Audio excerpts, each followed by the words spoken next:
আগুন লাগছে প্রায় 1:40-এ, এখন প্রায় 4টা বাজে যাচ্ছে। আগুন নিয়ন্ত্রণের বাইরে। আমাদের এখানে নৌবাহিনী ক্যাম্প আছে, আমরা জানি আমাদের আর্মি ক্যাম্প আছে, আমাদের যে রাষ্ট্রীয় মালিকানাধীন যে হেলিকপ্টারগুলো আছে ওগুলো কেন ব্যবহার করা হচ্ছে না? পাশে সাগর আছে, আগুনগুলো নিয়ন্ত্রণের জন্য সর্বোচ্চ ব্যবহার করার দরকার এখন হেলিকপ্টার।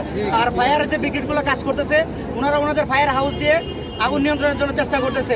ওইগুলো সামান্য, আগুনের তুলনায় অনেক ক্ষুদ্র দেখা যাচ্ছে। আমরা চাচ্ছি সর্বোচ্চ চেষ্টা দিয়ে এরা ফাইটার যারা আছে তারা নিজেরাও বাঁচতে পারবে যদি হেলিকপ্টার দিয়ে আগুনটা নিয়ন্ত্রণের জন্য চেষ্টা করে। এটাই আমাদের সকলের ইচ্ছা।